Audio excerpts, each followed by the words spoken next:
জীবনে এমন কিছু কাজ রয়েছে যা আমাদের কখনোই করা উচিত নয়, যেমন আশা করা। যদি আপনি আশা করেন আর আপনার আশা পূর্ণ না হয়, আপনি খুবই কষ্ট পাবেন। এবার আপনি যদি প্রতীক্ষা করেন, করতেই থাকেন, আর সেই ব্যক্তি যদি না আসে, তাহলেও খুব কষ্ট পাবেন। আর হলো তুলনা।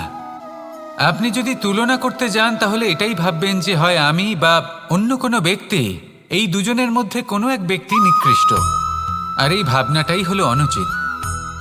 যদি আমরা কথা বলি সেই সব বিষয়ে যা আমাদের করা উচিত, যেমন পরীক্ষা। এই পরীক্ষা সবসময় আমাদের আরো সফল করে তোলে, আরো শ্রেষ্ঠ করে তোলে, আরো উৎকৃষ্ট করে তোলে। আসন্ন মহাসংগ্রামের জন্য আমাদের প্রস্তুত করে তোলে এই পরীক্ষা। তাই এই পরীক্ষার থেকে কখনোই পালাবেন না, এর সম্মুখীন হন। আর হলো কর্ম। কর্ম করা কখনোই বন্ধ করবেন না। তুলনা করার বদলে কর্ম করুন, প্রতীক্ষা করার বদলে কর্ম করুন, আর আশা করার বদলে কর্মই করুন। জীবন সফল হয়ে যাবে। দেখুন, সবার শেষে সত্যি বলতে এই কর্ম আর এই পরীক্ষা, এই দুই আমাদের জীবনকে সুখী করে তুলতে পারে। আসুন আর আমার সাথে ভালোবেসে বলুন, রাধা রাধা। মানুষ তার জীবনে শিক্ষা এবং প্রেম, এই দুই লাভ করে তার মাতা, পিতা এবং গুরুর কাছ থেকে। কিন্তু মানুষ সবথেকে বেশি ভালোবাসে নিজের মাতাকে, কারণ মাতা খুব নির্মল চিত্তে ভালোবাসে, শান্ত মনে আমাদের অন্তরে শক্তির সঞ্চার করে থাকেন, আমাদের উৎসাহ দেন, বলশালী করে তোলেন। ব্যাপারটা কিন্তু এমন নয় যে আমরা নিজেদের বাবা বা গুরুকে ভালোবাসি না, তাদেরকেও আমরা অত্যন্ত ভালোবাসি। শুধু ওনাদের কঠোর ব্যবহার দেখলে আমরা একটু ভয় পেয়ে যাই। এবার ওনাদের এই কঠোর ব্যবহার আমাদের ভালো না লাগলেও অত্যন্ত আবশ্যক, কারণ মাতার থেকে আমরা যে শক্তি লাভ করি তা যেন নিয়ন্ত্রণ হারিয়ে বিধ্বংসী না হয়ে ওঠে। আমরা যেন কোনো কুপথে না চলে যাই, আমরা কখনো যেন দোষ না করে ফেলি। শুধু সেই জন্য পিতা এবং গুরু একটু কঠোর হয়ে ওঠেন, এবং ওনাদের এই কঠোর আচরণ ভবিষ্যতে গিয়ে আমরা অবশ্যই বুঝতে পারি। জীবনে কিছু বছর আমরা এগিয়ে যাই আর তারপর আমরা বুঝতে পারি যে বাবা এবং গুরু আমাদের যথেষ্ট ভালোবাসতেন, কিন্তু ওনাদের ভালোবাসার বহিঃপ্রকাশ আলাদা। প্রয়োজনীয় হলো এটা দেখার, এটা বোঝার যে শুরু থেকে আমাদের প্রতি ওনাদের আচরণ কেমন ছিল। ওনাদের কঠোর হওয়ার পেছনে ওনাদের ভালোবাসাটা বোঝার চেষ্টা করুন, ওনাদের চিন্তাটা বোঝার চেষ্টা করুন, ওনাদের পথপ্রদর্শনের আড়ালে আপনার ভবিষ্যতের জন্য যে পরিকল্পনা ওনারা করেছেন সেটা বোঝার চেষ্টা করুন। তখন আপনারা বুঝতে পারবেন ওনাদের ভালোবাসাকে। আপনার মনের মধ্যে আপনা থেকেই ওনাদের প্রতি সম্মান জেগে উঠবে। নিজের পিতা এবং নিজের গুরু, এই দুজনের প্রতি কৃতজ্ঞতা প্রকাশ করুন আর আমার সাথে ভালোবেসে বলুন, রাধা রাধা।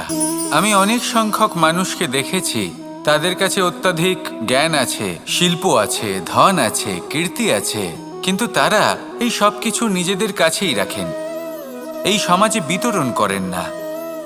কারণ হলো ভয়। ওনাদের মনে হয় যে যদি আমি এই সব কিছু সমাজে বিতরণ করি, তাহলে সমাজ আমার শিল্প হোক, ধন হোক, জ্ঞান হোক, কীর্তি হোক, সব কিছু চুরি করে নিয়ে যাবে, আর তার বদলে আমি কিছুই পাবো না। এটা কিন্তু সত্য নয়। সত্য হলো এটাই যে যদি আপনি নিজেকে এই সংসারের প্রতি সমর্পিত করেন, তাহলে এই সংসার আপনার প্রতিও সমর্পিত থাকবে। আপনি শুধু ধন, জ্ঞান, কীর্তি, সম্মান পাবেন তাই নয়, বরং এই সমাজ আপনাকে নিজের চোখে হারাবে, মনের মধ্যে স্থান দেবে। তাই এই ভয় ত্যাগ করে দেখুন কিভাবে এই সমাজ আপনাকে প্রেম সমর্পণ করে। আসুন আমার সাথে ভালোবেসে বলুন, রাধা রাধা। জীবন কিসের উপর নির্ভরশীল? ধনের ওপর, বৈভবের ওপর, নিঃশ্বাসের ওপর? না, এই জীবন নির্ভরশীল বিশ্বাসের ওপর। বিশ্বাস নিজের ওপর, বিশ্বাস আমাদের আপনজনের ওপর।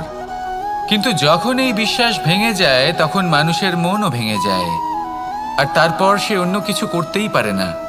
তখন কি করা যেতে পারে? তিনটে কাজ আছে যা আপনি করতে পারেন। প্রথম, ভালোবাসা। যাকে আপনি ভালোবাসেন, যারা আপনাকে ভালোবাসে, ভুল যারই হোক না কেন, তার কাছে ক্ষমা চাইতে কখনোই সংকোচ বোধ করবেন না। দ্বিতীয় হলো বিশ্বাস। যারা আপনাকে ভালোবাসেন, আপনাকে বিশ্বাস করেন, তাদের বিশ্বাস কখনো ভাঙবেন না। তৃতীয় হলো আশা। যারা আপনাকে ভালোবাসেন, আপনাকে বিশ্বাস করেন, তাদের আশা আপনার সাথে জড়িত। তাদের থেকে কখনো কিচ্ছু লুকোবেন না। এই তিনটে কাজ করুন আর এই জীবন সুপ্রসন্ন হয়ে বলবে, রাধা রাধা। মানুষের জীবনে দুই ধরনের আবেগ থাকে যা চিরকাল তার সাথে বসবাস করে। প্রথম, স্বপ্ন। দ্বিতীয়, অজুহাত। মানুষ হাজার হাজার স্বপ্ন দেখতে পারে। আমাকে এই কাজ করতে হবে, আমাকে ওখানে ঘুরতে যেতে হবে, আমায় জীবনে এই অসম্ভব কাজ বাস্তবায়িত করে দেখাতে হবে, আদি ইত্যাদি। এবার ঠিক যেমন স্বপ্ন দেখেন, সেইভাবে অজুহাতও খুঁজে নিয়ে আসেন। আমি এই স্বপ্ন পূরণ করতে পারলাম না, কারণ আমাকে কেউ সাহায্যই করল না, কারণ আমি দুর্বল হয়ে পড়েছিলাম, কারণ আমার কাছে সময়ই ছিল না, আদি ইত্যাদি। এবার সাফল্য এবং অসফলতার মাঝখানে এই ধরনের সংঘর্ষ হতে থাকে। সাফল্য তখন লাভ করা সম্ভব যখন আপনার স্বপ্ন আপনার অজুহাতের থেকে অনেক বড় হয়, আর অসফলতা তখন পাবেন যখন আপনার অজুহাত আপনার স্বপ্নের থেকে অনেক বড় হয়। আপনি যদি সাফল্য লাভ করতে চান, তাহলে চেষ্টা করতে থাকুন, পরিশ্রম করুন। যদি অসফল হন, তাহলে ভয়ভীত হওয়ার কোনো প্রয়োজন নেই। নিজের ভুল বুঝুন, তাকে শুধরে নিন, আবার চেষ্টা করুন। কিন্তু যদি নিজের জীবনে অজুহাত নিয়ে আসেন, তখন স্বপ্ন কখনো পূরণ হবে না। আসুন আমার সাথে ভালোবেসে বলুন, রাধা রাধা। ভয়ের সাথে আমরা সবাই পরিচিত, কষ্টও আমরা সবাই পেয়েছি। কখনো কখনো আমরা অসুস্থ হয়ে পড়ি, আর এমন সময় হলে মাতার মমতা, কখনো বাবার স্নেহ, কখনো বন্ধুদের পাশে থাকার অনুভূতি আমাদের রোগ নিরাময়ে সাহায্য করে। কখনো যদি আমরা নিরাশ হয়ে পড়ি, তখন যদি আমাদের কোনো আপনজন আমাদের দুটো ভালো কথা বলে, তখন আমাদের মনোবল বেড়ে যায়। ঠিক তেমন সংসারের এই রঙ্গমঞ্চে যদি আপনি পীড়িত অনুভব করেন, কিছু শুভ কথা আলোচনা করুন, কিছু স্তুতি গান করুন, কিছু মুহূর্তের জন্য হলেও নিজের ইষ্টদেবের কথা স্মরণ করুন আর প্রার্থনা করুন। সাহস বাড়বে, শক্তিও বৃদ্ধি পাবে এবং সামনে এগিয়ে চলার পথও দেখতে পাবেন। তখন এই মন প্রসন্ন হয়ে বলবে, রাধা রাধা। কখনো কখনো অন্ধকারের সাথে লড়াই করার জন্য আমরা প্রদীপ জ্বালাই। এতে প্রথমে সলতে রাখি, তারপর তেল ঢালি, তারপর আগুন জ্বেলে এটা প্রজ্বলিত করি। তারপর একটা সময় আসে যখন এই প্রদীপ নিভে যায়। কারণটা কি? কারণ কি এটা যে প্রদীপের প্রকাশমান হওয়ার ক্ষমতা সমাপ্ত হয়েছে? না। এই যে আগুন আমরা দেখতে পাচ্ছি, এই আগুনের জন্য যে শক্তির প্রয়োজন হয় তা আসে এই তেল থেকে। যদি এই তেল সমাপ্ত হয়ে যায়, তাহলে এই প্রকাশ তাও সমাপ্ত হয়ে যায়। আর আমাদের জীবনে এই তেল হলো আমাদের কর্ম, আর এই আগুন আর এর দ্বারা উৎপন্ন হওয়া প্রকাশ আমাদের ভাগ্য। যত আমাদের কর্ম ক্ষীণ হতে থাকবে, আমাদের ভাগ্য সৌভাগ্য কোথাও না কোথাও লুপ্ত হয়ে যাবে। যে উজ্জ্বল ভবিষ্যৎ আমরা চাইছি তা কখনো লাভ করতে পারবো না যদি কর্ম না করি। ঠিক যেমন তেল ছাড়া অগ্নি উৎপন্ন হয় না, তেমনি কর্ম ছাড়া সৌভাগ্য হয় না। আর যেমন কর্ম তেমন ভাগ্য। তাই সবসময় কর্ম করতে থাকুন, কর্ম করা থামাবেন না। আর আমার সাথে ভালোবেসে বলুন, রাধা রাধা। জীবনে তিনটি বিষয় আছে, তিনটি বস্তু আছে, তারা যেন আপনাকে কখনো বশে না করে নিতে পারে। প্রথম হলো ধন।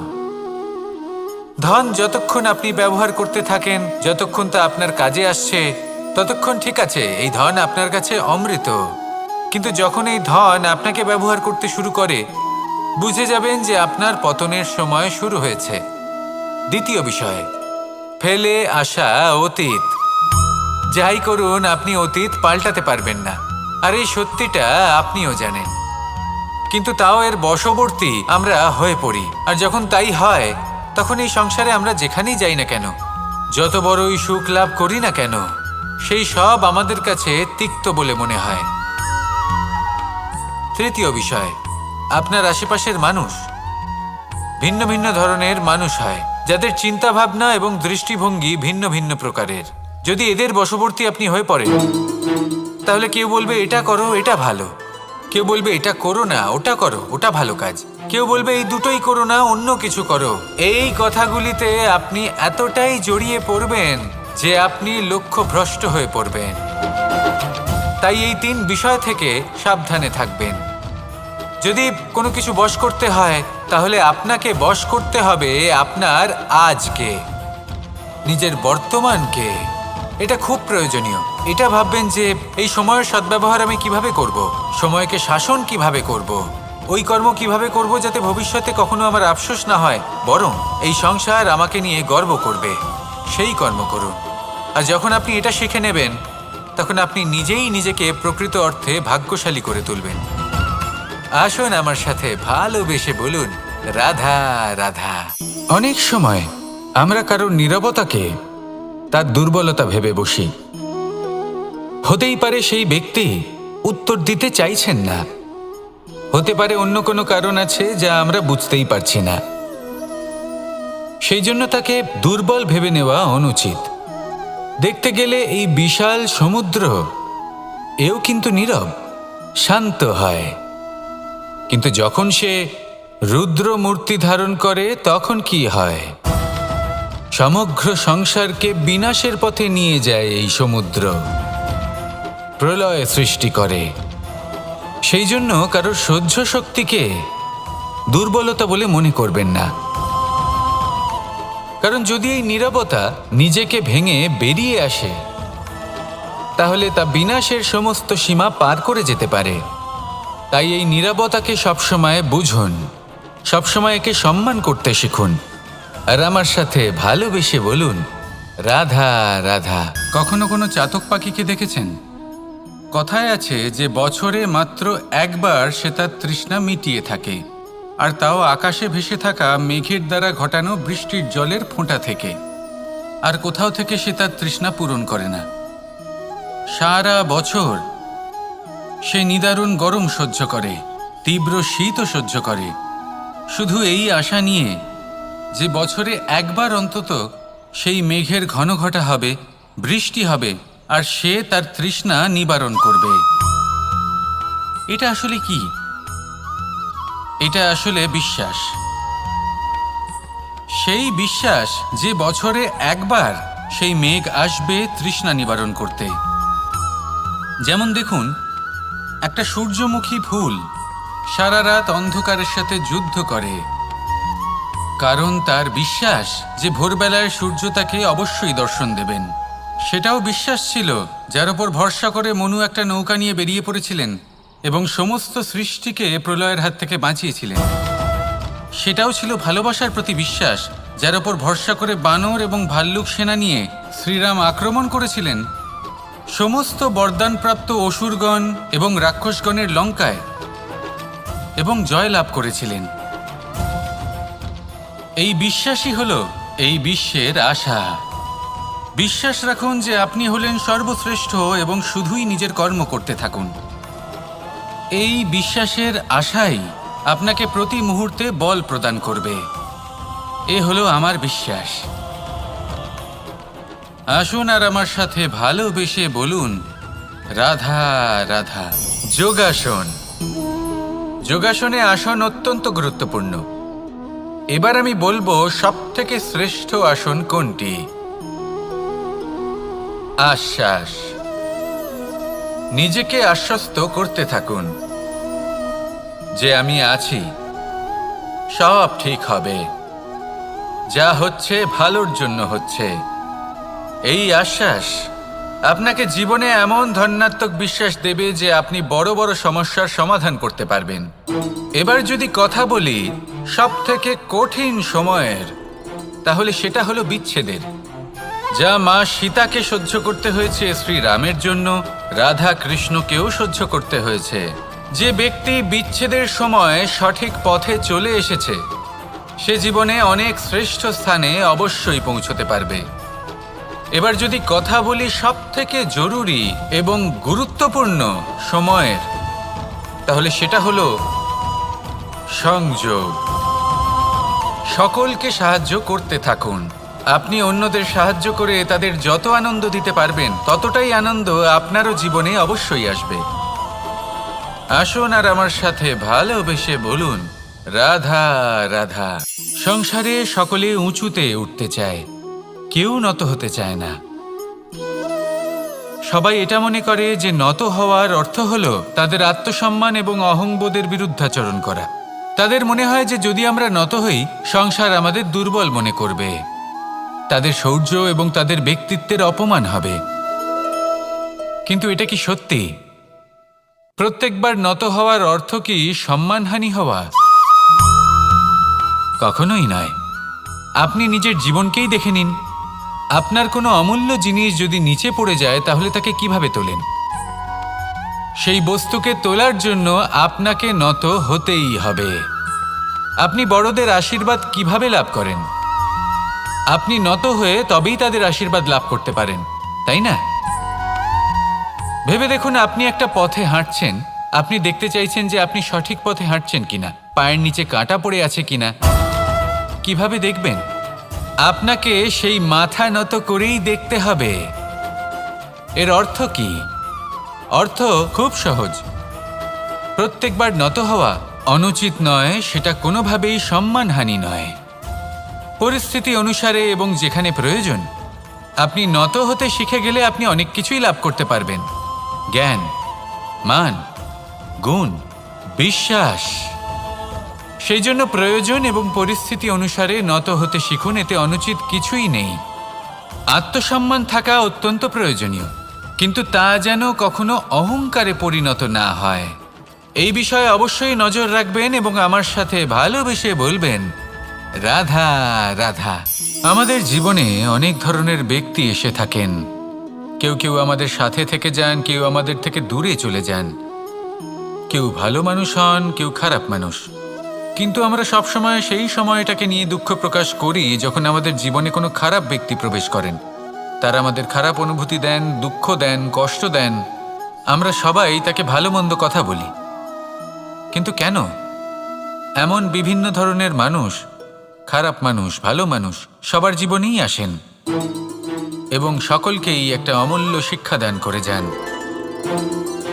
এবার আপনি নিজেই ভেবে দেখুন, জীবনে যখন প্রথমবার আপনি আগুন স্পর্শ করেছিলেন, তখন আপনি একটা শিক্ষা লাভ করেছিলেন যে আমাকে আগুনের থেকে একটু দূরে থাকতে হবে।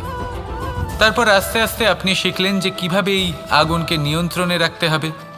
তারপর আপনি শিখলেন যে কিভাবে নিজের জীবনে তাকে প্রয়োগ করতে হবে, তা সে অন্ধকারে প্রকাশ লাভ করার জন্য হোক বা খাবার বানানোর জন্য। সেইভাবেই কোনো খারাপ ব্যক্তি যখন আপনার জীবনে আসে, কোনো শিক্ষা দিয়ে যান, তার প্রতি কৃতজ্ঞ থাকুন। তার বিষয় খারাপ ভাবার বা খারাপ অনুভূতি নিয়ে থাকার কোনো প্রয়োজন নেই। সেই শিক্ষা লাভ করুন। ইতিবাচক মনোভাব নিয়ে জীবনের সামনে এগোতে থাকুন। কেউ নেই যিনি আপনাকে বাধা দিতে পারেন। আসুন আমার সাথে ভালোবেসে বলুন, রাধা রাধা। অনেক সময় আমরা জীবনে অনেক মানুষকে এমন বলতে শুনে থাকি যে আমি অসফল হয়েছি কারণ আমার সময় ভালো যাচ্ছিল না। আমি এই জিনিসটা লাভ করতে চাইছিলাম কিন্তু করতে পারলাম না কারণ আমার সময়টা ভালো যাচ্ছিল না। আমি আমার জীবনে ওই মহান কাজটা করতে চাইছিলাম কিন্তু করতে পারলাম না। কেন? কারণ আমার সময়টা ভালো যাচ্ছিল না। কিন্তু যে মুহূর্তে ভালো সময় আমার জীবনে আসবে, আমি সব কিছু প্রাপ্ত করব। এমন প্রায় প্রত্যেকেই বলেন। আসুন একটা কথা বোঝা যাক। একজন মালিকে দেখুন, সে প্রত্যেক দিন গাছের সেবা করে, তাকে জল দেয়, তার যত্ন আত্তি করে। কেন? প্রত্যেক দিন সেই গাছ ফল দেয় না। সঠিক সময় এলে তবেই সেই গাছ ফল দেয়, কিন্তু প্রত্যেক দিন মালি তার সেবা করে, তাকে যত্ন করে। শুধুমাত্র তখন করে না যখন সেই গাছ ফল দিতে সক্ষম। আর যদি মালি গাছের যত্ন প্রতিদিন না করে তাহলে হয়তো সেই গাছ ফল দিতেই পারবে না। এটাই হলো আমাদের জন্য একটা শিক্ষা। যখন সময় আমাদের জন্য অপেক্ষা করে না, তখন আপনি সময়ের জন্য কেন অপেক্ষা করছেন? ভালো সময়ের জন্য অপেক্ষা করবেন না। ভালো এবং শুভ কর্ম দ্বারা ভালো সময়কে নিজের কাছে টেনে আনুন। নিরন্তর কর্ম করুন, পরিশ্রম করতে থাকুন। শুভ সময় আপনা থেকেই আপনার কাছে আসবে। আসুন আমার সাথে ভালোবেসে বলুন, রাধা রাধা।